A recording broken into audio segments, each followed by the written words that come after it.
Stop. Stop. I'm sorry to have you under, but Just stop. keep your life in prison. I made my ruling. I'm not just some gangbang that you tried to portray me as. It was so very hard for me to tell a 5-year-old his dad would never come home. I don't regret that. The only thing that I regret is that he was killed too. I wish I killed one of those mother. Our whole world was turned upside down from that point.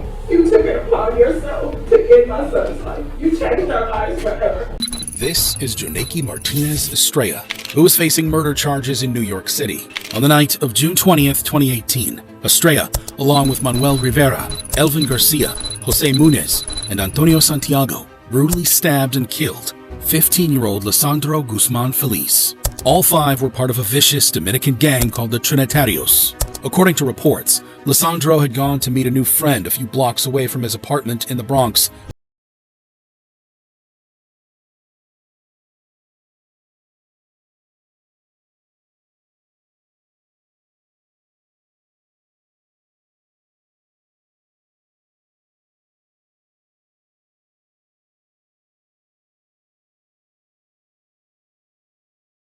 Eventually cornering him to a nearby bodega.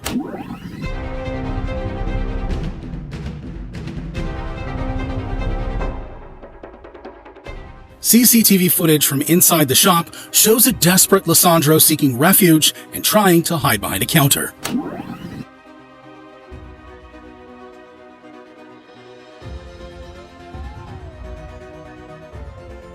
But he was spotted by one of the gang members. A scuffle ensued and Lisandro was dragged out of the bodega.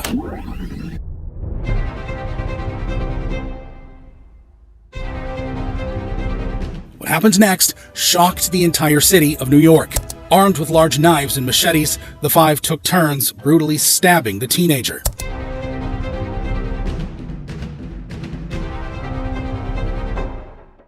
Then fled away in getaway cars.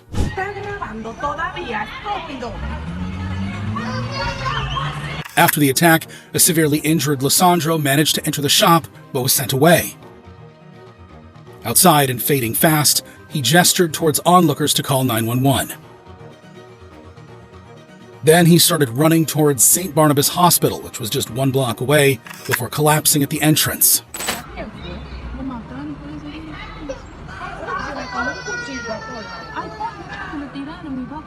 Passers-by desperately tried to save Lisandro. However, 2 police officers just stood by watching the scene. They were later investigated for failing to help. Just 20 minutes later, Lisandro passed away as a result of a fatal stab wound to his neck.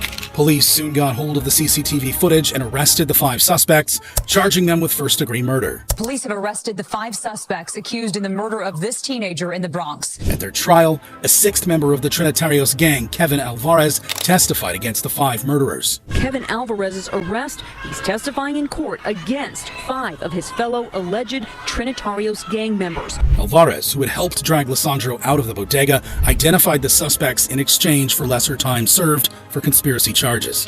Eventually, the jury convicted the 5 gang members for the brutal murder of Lisandro Guzman Feliz. At their sentencing, the killers showed no signs of remorse. Instead, they waved gang signs and shouted gang slogans. Jonaki Estrella, who delivered the fatal blow, was sentenced to life without parole. Jose Munez, Elvin Garcia, and Antonio Santiago each received 25 years to life, while Manuel Rivera was sentenced to 23 years to life in prison. Lisandro Guzman Feliz lost his life for being in the wrong place at the wrong time. But what happens when a popular music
Guns and faces covered with a mask, Boatwright and Newsom stepped out of the SUV and robbed Onfroy at gunpoint. A scuffle ensued, and the two ended up fatally shooting the rapper before grabbing his bag of cash and fleeing.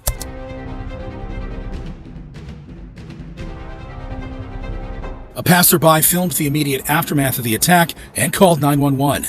Another captured Onfroy's lifeless body in the driver's seat of his BMW. The tragic incident left the hip-hop industry in shock, with popular artists like Diplo and J. Cole paying tribute to the teenage sensation. Shortly afterwards, the four were arrested and charged with first-degree murder and armed robbery. You are charged with 1 count of murder in the first degree. However, Robert Allen took a plea deal in exchange for his testimony in the trial of the other three, which began with the prosecution claiming that Onfroy's murder was pre-planned and efficient. 3561. So ask yourselves, that's more than enough time to formulate the premeditated intent and the design to kill someone and the killing. Boatwright's lawyer suggested that Robert Allen, who was yet to testify against the three, would lie in court. Robert Allen is the only person that you will hear from that puts Michael Boatwright at Riva Motorsports on June 18th, 2018. Let me be very clear. If Robert Allen testifies in this case, he will lie. Then, Williams' lawyer incredibly threw accusations at popular hip-hop artist Drake, arguing that the Grammy Award-winning rapper was to be blamed for Onfroy's death. Before X died, he said, if anybody kills me, it's Drake. And do you think that for one moment, here today, days after the event, he's killed by 2 masked men, right? He came on social media and said, guys, before he dies, if anybody kills me, it's Drake. Do you think in that time span that they went and they addressed him, they talked to him? No. Do you think sitting here today, years later, any detective has ever asked, Drake or anybody like that? No. He also accused Robert Allen of getting paid by Drake. How much money in 2018 did you receive from either Drake or one of Drake's associates? I never met him before. You never met Drake? No. Do you know who he is, though, right? Yes. Okay. Finally, Newsom's lawyer appeared last, stating that no physical evidence linked his client to the crime. The evidence will not show that any firearm was ever recovered that could be matched or linked to Trayvon Newsom. The evidence will show no DNA whatsoever found on the body of Mr. Onfroy or on that car. However, he was wrong. The prosecution presented a boatload of evidence in court, including CCTV footage from the crime scene. But it was 3 pieces of damning evidence that settled the case. First was the testimony of Onfroy's step-uncle Leonard Kerr, who fled the scene of the shooting. He described what actually happened that day. Tall guy, as I tell you, the tall guy went around to Jesse's side. The shot I want to come around to the door that I was, my door that I opened, and he go inside the car. And then I heard something like, hey! How much time I don't know, but I heard something like explode. Kerr also reenacted the moment Onfroy was shot. You don't come out the effing car. And he was like with a gun. You don't come out the effing car. The shot one was at Jesse's side. The second crucial piece of evidence was pictures and videos captured the day of the shooting, showing the defendants posing and dancing with stolen money. It shows Williams fanning $100 bills and surrounded by money. And this video taken at 12:35 a.m. This time Williams appears to be in a car, also fanning $100 bills, smiling and singing. And finally, the testimony of Robert Allen ultimately sealed the deal. As he grabbed the bag, shots are fired. Who shoots the shots that are fired? Michael Boatwright. And who does he shoot? Triple X. Where does he shoot him from? What side of the car? Driver. Allen claimed that Newsom grabbed the bag of money, Boatwright shot Onfroy, and Williams was the getaway driver as he sat in the car. Unsurprisingly, the trio were convicted of all charges and sentenced to life in prison without parole. Michael Boatwright received an additional life sentence plus 30 years, as he was the one who pulled the trigger on Onfroy. As for Robert Allen, his plea deal meant a reduced sentence of 7 years in prison plus 20 years probation for second-degree murder, while Triple X Tentation's promising life was cut short for a few $1,000s. But what happens when an attempted robbery goes horribly wrong? Like in the case of Michael Thomas, who's facing homicide charges in Wisconsin. Don't do that! Reports suggest that in 2011, 16-year-old Thomas was driving around in a stolen minivan with Malik Merchant and Jimmy Scales when they stopped at West Lisbon Avenue and attempted to rob Sharon Staples. Thomas allegedly jumped out of the car and threatened Sharon to give up her purse, but when the 34-year-old resisted, Thomas fatally shot her. Sharon was 12 weeks pregnant at the time. Thomas was arrested, where he pled guilty to 2 counts of first-degree reckless homicide for killing Sharon and her unborn child. At his sentencing, Thomas was initially calm and silent, then suddenly, all hell broke loose.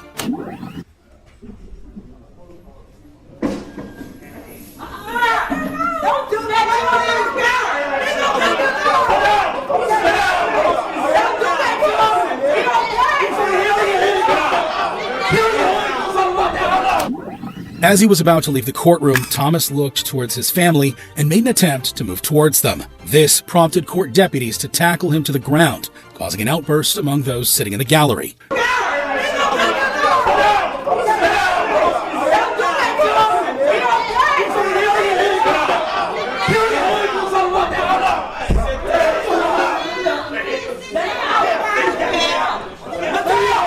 The deputies managed to stand him up on his feet, but they couldn't control the teenager.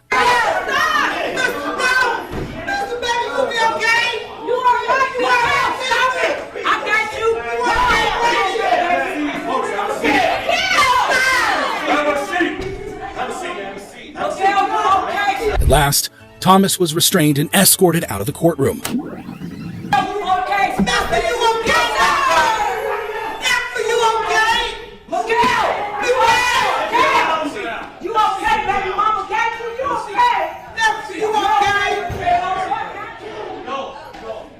A sheriff took hold of the situation and calmed the irate family members down. No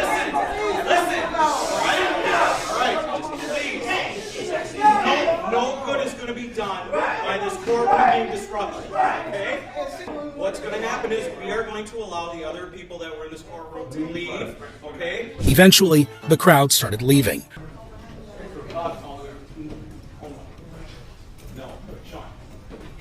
A deputy asked a guy named Chuck to wait, but Chuck was having none of it.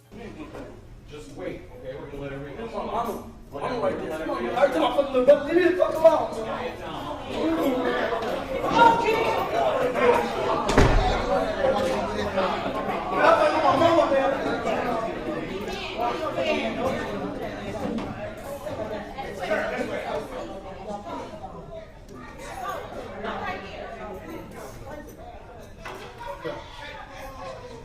He was promptly cuffed and taken into custody.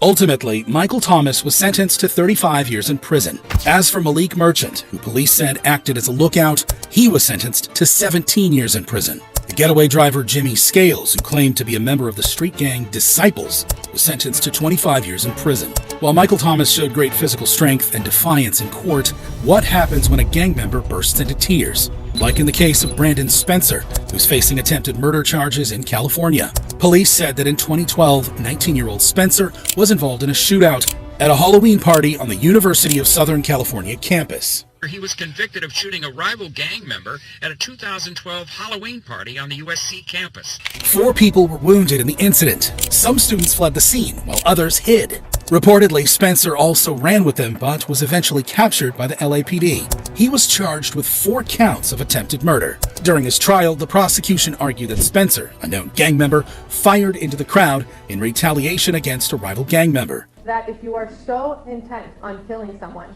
that you're willing to shoot them, and at the same time open fire into a crowd. However, Spencer maintained his innocence throughout the trial. Sorry for what happened, Your Honor, but I came to life in prison, and I'm not a bad person, but I made mistakes. But I'm not just some gangbanger that she tried to portray me as. But the jury was having none of it. They found Spencer guilty of all charges. Then, at his sentencing, as the judge read out his fate, Spencer completely lost it. The minimum period of parole eligibility is 15 years plus 25 years of life in accordance with Penal Code Section 12022. He broke down and banged the table twice with his head before being held back by officers. Ultimately, Spencer was sentenced to 40 years to life in prison for the USC shootings. While Brandon Spencer had a total meltdown in court, how does it compare to a case that terrorized the whole country? Like in the case of David Parga, who's on trial for murdering a student in California. In 2006, 27-year-old Leland Washington, an African-American, was reportedly asked to leave a Halloween party where most of the guests were Mexican gang members. Police said Washington came back to the party, which Pargas, a La Habra Street gang member, felt was a sign of disrespect. The gangster then walked up to the college graduate and, without provocation, shot him several times in the torso. Washington was rushed to UCI Medical Center, where he died soon after. Parga was arrested and charged with felony murder. He decided to represent himself in court and was eventually found guilty of second-degree murder. During sentencing, family members of Washington addressed their loved one's killer. His brother said Washington did not deserve to go this way. There's days that the grief is so much that I just kind of muddle through the day. You have to understand who he was. He was such a great person, and the way that he died, he did not deserve that at all. While their sister spoke about the emptiness left behind by her brother's death. Halloween weekend will never be the same for us. My brother was murdered that weekend, and it's ironic that we're here today for the sentencing for the person that murdered Leland Cleophas Washington. And finally, their mother said if given a chance, Washington would have been a great friend to his killer. And I think if Mr. Parga had ever known him, he couldn't have been anything but a friend to him. He couldn't have found any other way but to make him a friend. Parga was also given a chance to speak, where he displayed remorse for his actions and apologized to the victim's family. I know there's nothing I could do to bring you guys' son back, brother back, but I am deeply sorry for what happened to him. To you specifically, I want to say sorry to what happened to your son. I know the pain you're feeling. My mom comes to see me, she cries because what's happening to me, and I could only imagine what you're going through. You lost your son. However, the judge called Parga a coward for shooting the victim for no apparent reason and ultimately sentenced him to 50 years to life in prison for the murder of Leland Washington. While David Parga was a small-time gang member at the bottom of the food chain, what happens when the leader of a biker gang gets caught? Like in the case of Joseph Lancia, who's facing attempted murder charges in Rhode Island. 30-year-old Lancia was the president of the Hells Angels biker gang in Rhode Island when he fired a gun at a truck that was driven by Richard Starnino. Starnino, once considered a prospect for joining the Hells Angels, was engaged in an ongoing dispute with Lancia. Authorities said no one was injured in the incident, but the situation could have been far worse. The bullet struck the passenger side of the vehicle. No one was injured. It should be noted that there were children in the area at that time, and there is a school across the street from the location of this shooting.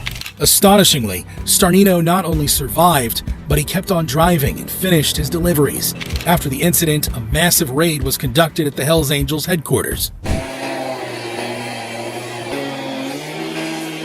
Anyone inside 161 Message Street? This is the state police. Come on with your hands up. Do it now.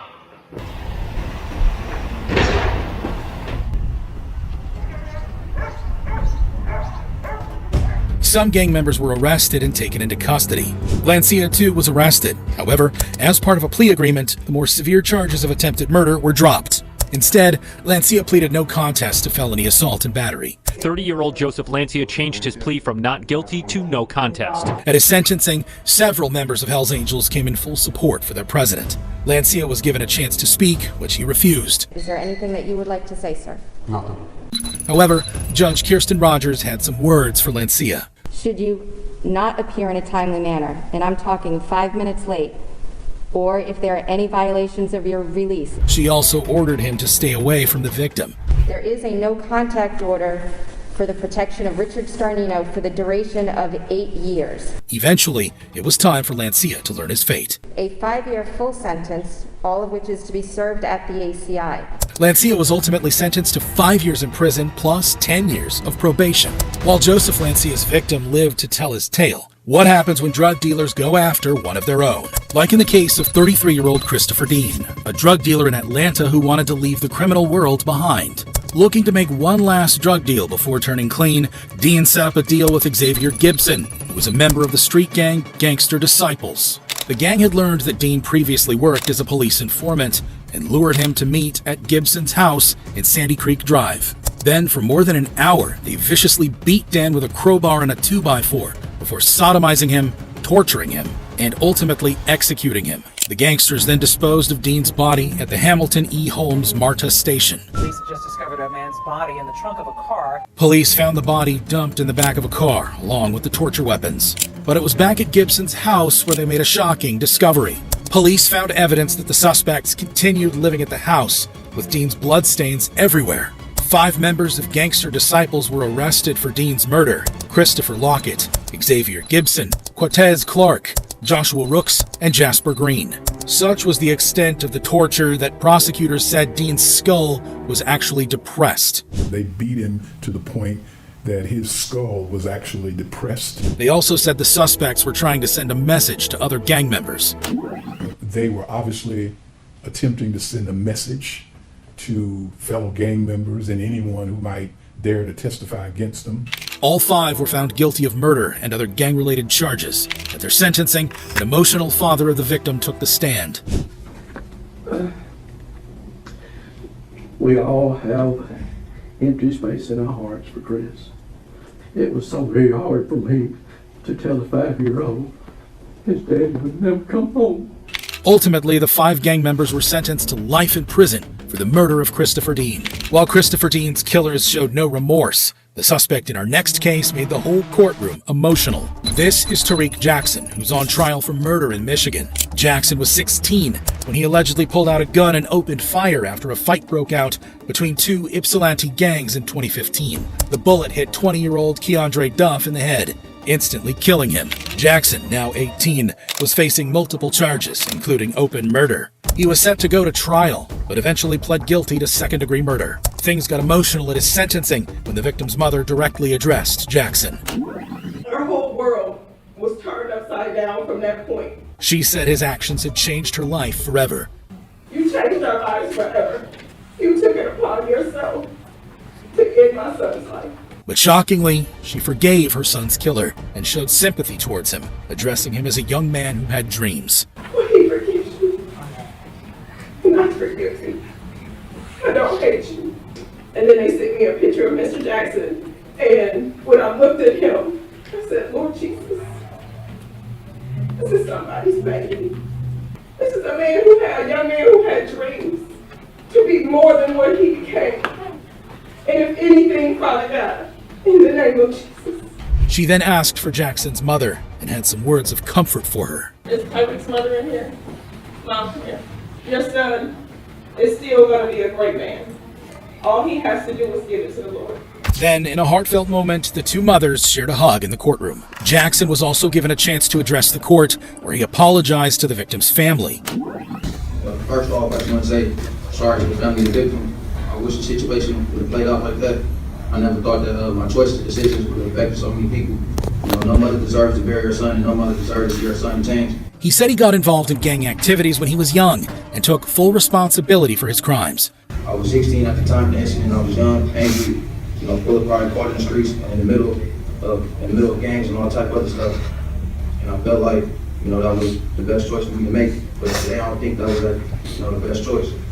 But I take full responsibility for my actions and am ready to face the consequences. He also warned other gang members to learn from his mistakes and change their ways. The life that we was living, being in gangs and all that other stuff, it ain't worth 16 years or death. Because eventually you can put in a situation and there's severe consequences that come with that. Then, he ended his statement with some words of encouragement for his family. My family, I just want to say, don't cry, this isn't a funeral. My life is far from over. They can lock my body, but they can't lock my mind. It's going to be a long tunnel I have to walk through, but I always stay focused at the light at the end. Ultimately, Jackson was sentenced to 17 to 40 years in prison for the murder of Keandre Duff. While Tariq Jackson's youthful exuberance took the life of a youngster, what happens when someone attacks a police officer out of desperation? Like in the case of Officer Bronson Kalaloa, a 10-year veteran who was killed during a traffic stop in Hawaii.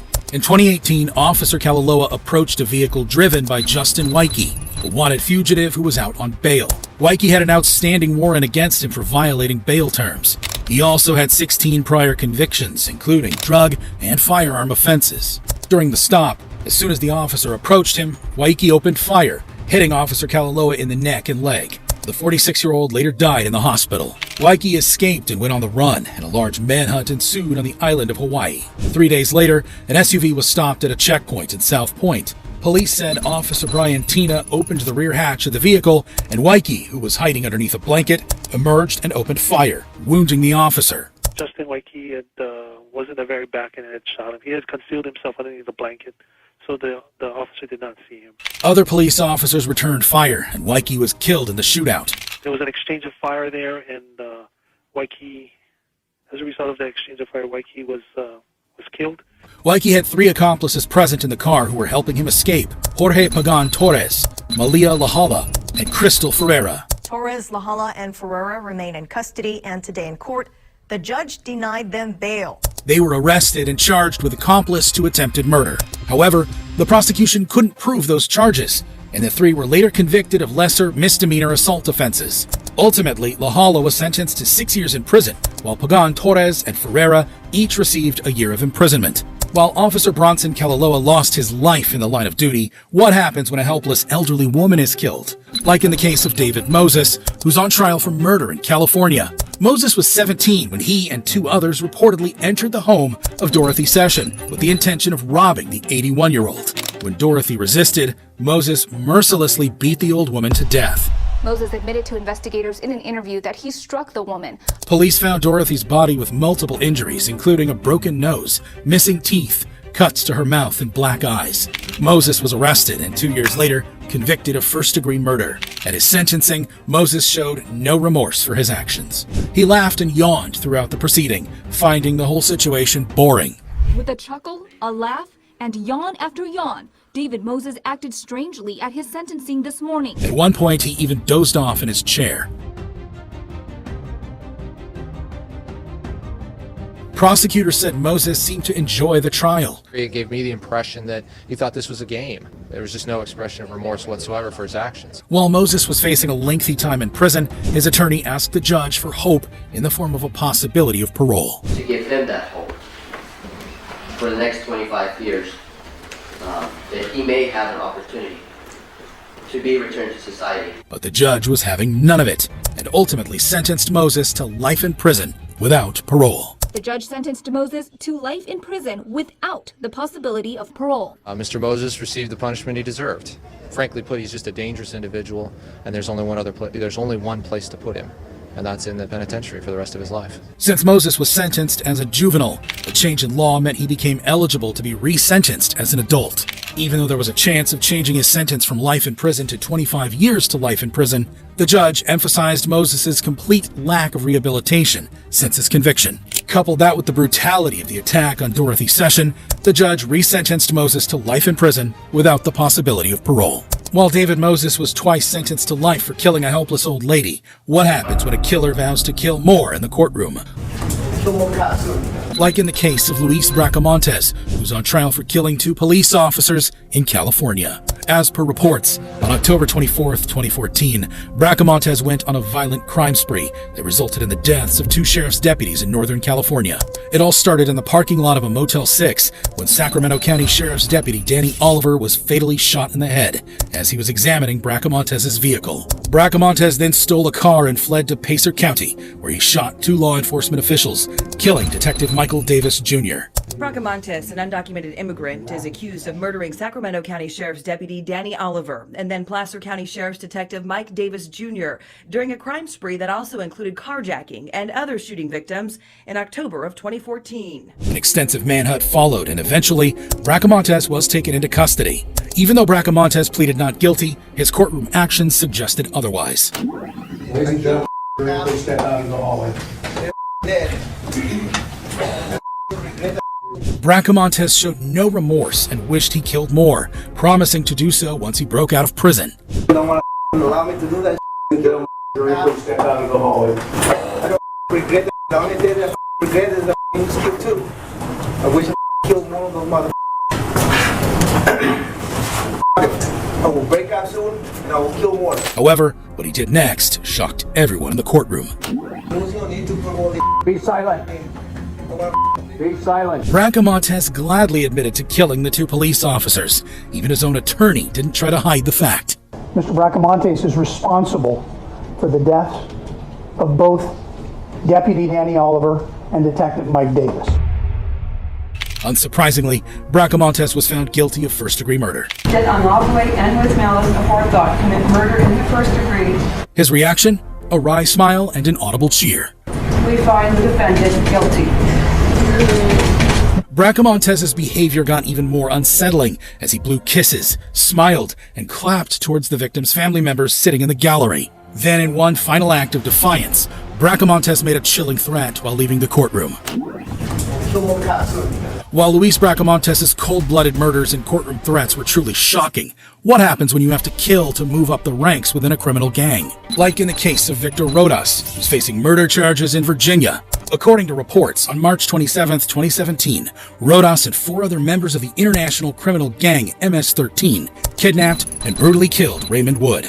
Police found the mutilated body of the 17-year-old in the woods with multiple stab wounds, just 2 hours away from his home in Bedford County. Investigation revealed that Rodas set up a fake drug deal with Wood, after which the victim was abducted, strangled, and stabbed 29 times. Rodas was charged with first-degree murder, robbery, and kidnapping. At his trial, the prosecutor said Rodas killed Wood as part of an initiation ritual to move up in hierarchy within MS-13.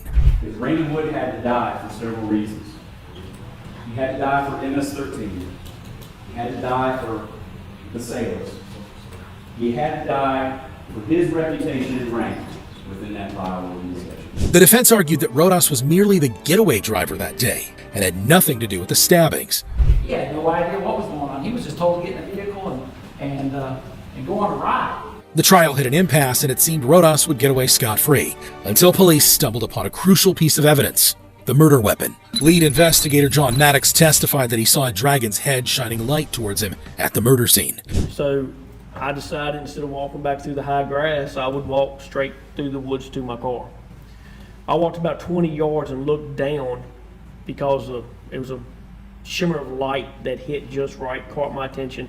I looked down on the ground and saw a dragon's head, a metal dragon's head on top of the ground. That dragon's head belonged to a knife that was used to kill Wood. The dragon's head was pulled out of a box and shown to the jury this afternoon. Maddox told the prosecution the blade alone was over 9 inches. With the discovery of new evidence, the jury eventually found Rodas guilty of all charges. Ultimately, he was sentenced to 55 years in prison for the murder of Raymond Wood. While Victor Rodas's criminal ambitions resulted in a lengthy jail sentence, what happens when you go on a rampage just for fun? And now I can't feel anything below my waist. Like in the case of Noah Lep Hall, who's facing multiple charges, including murder in Colorado. In August 2021, Lep Hall and 4 others, all between the ages of 18 and 21, reportedly went on a crime spree that left the state of Colorado in shock. Lep Hall, Seth LaRode, Aiden Sides, Isaiah Freeman, and Samuel Fussell were all previously detained in a youth correctional facility in Golden, Colorado, where they met and allegedly planned the whole thing. The rampage started on August 15, 2021, when the 5 suspects broke into a business and heavily damaged the premises. They then brutally assaulted a man who was trying to take his ex-wife home following a cancer diagnosis. He later testified in court saying his ex-wife blamed herself till the day she died. Even to the day she died at a hospice, she looked over during moments of clarity and apologized to me. I'm sorry. She blamed herself. The more serious crimes came later, when a man was left for dead after being robbed and shot. Thomas Young, who was paralyzed from the waist down after the incident, spoke from his hospital bed. I went from being, a regular 30-year-old guy, athletic, riding a bike everywhere, and now I can't feel anything below my waist. However, what happened next was even more shocking. 18-year-old Jewish student Shmuel Silverberg was leaving the Yeshiva Torres Chaim school in Denver when the 5 intercepted him, chased him inside, and gunned him down. And most disturbing of all, the murder of an 18-year-old Jewish student who was chased down inside his yeshiva school before being shot repeatedly. The rampage ended when 3 of the 5, including Lep Hall, were arrested. Police later apprehended the other 2. 2.5 months later, police would arrest him and some of his alleged accomplices at this home after a one-night crime spree. 4 of the 5 pleaded guilty to a variety of assault and burglary charges. Aiden Sides was sentenced to 41.5 years in prison, while Isaiah Freeman got 30 years. Samuel Fussell and Seth LaRode each received prison sentences of 21.5 years and 12 years, respectively. As for Lep Hall, he additionally pleaded guilty to second-degree murder and first-degree kidnapping and was sentenced to a total of 65 years in prison. While Shmuel Silverberg killers showed no remorse, what happens when lawyers, witnesses, and even the judge go insane in the courtroom? Stop. Just stop. I made my ruling. Like in the case of Jeffrey Williams, a famous rapper who's facing racketeering charges in Georgia. Better known by his stage name Young Thug, Williams is accused of being a founding member of the criminal gang Young Slime Life, or YSL. Police said Williams and YSL had previous ties with the infamous Bloods gang. In May 2022, Williams was arrested and charged with gang-related offenses and violating Georgia's Racketeer Influence and Corrupt Organizations, or RICO Act. However, this is not the first time Williams crossed paths with the law. He was previously arrested in 2017 on drug-related charges, as police found contraband, guns, and drug money in his car. Now in court for his RICO trial, prosecutors used Williams' own song lyrics to suggest that he was a part of a gang. I never killed anybody, but I got something to do with that body. He's not using gang colloquially. The evidence will show he's telling you they are a gang. But the defense argued that the lyrics were taken out of context, and Williams made gangster songs only in his studio. These are lyrics that rhyme. Those are taken out of context in that song. But they're lyrics. If we're going to criminalize lyrics, you will learn. We all should watch what we say. This is, you will learn, studio gangsters. They're in the studio. They are creating music for us to listen to. They also said prosecutors misunderstood Williams' stage name, and that Thug actually stood for truly humble under God. It was his path that he could ever make it as a musical artist and help his family, himself, and his many others out of this endless cycle of hopelessness. He would be truly humble under God. That's what Thug means. Prosecutors then introduced a picture that showed Williams making Bloods gang signs, but the defense had other ideas. Prosecution is targeting, that's Jeffrey taking a selfie in the mirror, and he has his hand up, and the indictment that the prosecution had the grand jury return says he's holding up a blood sign. And that furthers his conspiracy. They argued Williams only made a sign that denoted positivity. Blood sign is like this, it looks like a B. That is a P. Jeffrey's fingers are down. It means any circumstance you're in, if you think positively about something, you can make it through. You're pushing positivity. Williams' trial was also marred with interruptions, delays, and heated moments. This was mainly because Judge Ural Glanville, prosecutor Adrian Love, and defense attorney Brian Steele were not always on the same page. For example, in one instance when the defense failed to follow his instructions, Judge Glanville had some stern words for them. You know, you all don't listen to the court, and it's going to get you all in a lot of hot water. You need to listen to me when I tell you something, and don't rely upon your own understanding. He also schooled defense attorney Brian Steele on how to properly handle evidence in court. Underneath the passenger seat on the floorboard, is that right? I need to teach you about handling weapons. Please point the muzzle always downward, no matter if it's unloaded, okay? I know it's unloaded, but yes, sir. You make everybody nervous, okay? To include Mr. Kearns, who you're pointing it at, all right? All right. I apologize. While Judge Glanville handled that situation with levity, he lost his patience when prosecutors questioned him about a juror. Your Honor, did juror number 39... Yo, would you stay out of my business, Miss Love? Oh, well. Stay out of my business. Judge, Look, I'm sorry. I've been doing this a long time. Yes, I have, yes. In another instance, a court bailiff had to step in when attorneys from both sides got into a heated argument. Your Honor, at some point, I'm sorry, I'm talking, and I don't know why I am being interrupted. I will not stop. Hey. I was speaking. Miss Love. I'm sorry, I was speaking. Both y'all can't talk at the same time. I know, I was speaking, and I expect you to allow to speak when I'm speaking. Hey, both of you all need to just take it down a notch. Safe to say, Judge Glanville was not impressed at all. But you continually engage in this pattern of behavior, Miss Love. You don't want to accept my ruling. Your Honor, and I know you're being an advocate, but at some point, stop. Just stop. I made my ruling. Good, bad, or indifferent to you. You're going to win some, you're going to lose some. I do accept that fact. No, you don't. No, you don't. The defense, too, had enough of the prosecutor's constant interruptions. Your Honor, I apologize for interrupting the state earlier, but the state can talk the ears off a donkey. This continued filibustering has got to stop so that opposing counsel can speak. This continued going back whenever the state loses in this case has got to stop at some point, Your Honor. Thank you. Then Judge Glanville seemed to get frustrated by the delay tactics used by the defense team. When you keep delaying, okay, and that's what's happening to the court. You keep delaying and elongating and pushing out these particular, our ability to present a seamless case in front of the jury. You can imagine my frustration because all these little delays just elongate out our presentation in front of the jury.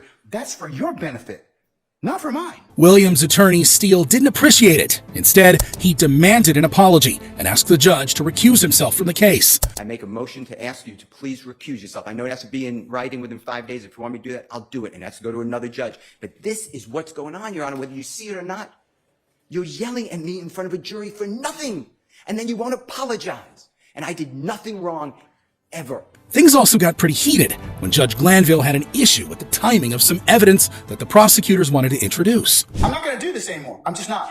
We are starting right now. It's 1:20. So talk to them. We just said we don't agree. Then file a motion and get it before me, and we'll take it up. Both of you all have equally responsibility to do that. Oh, it's going to be inadmissible right now. Then there was another standoff between Judge Glanville and defense attorney Brian Steele when the latter accused the judge of influencing the jury. So my point is, there was absolute candor always with the court. I did take it as a fait accompli because I don't know why. No, but that's not true, sir. And that's a misstatement and a mischaracterization. You're telling me that I've already made up my mind at that point in time. It was all but a certain conclusion. It was not, sir. That's not the way that this court looks at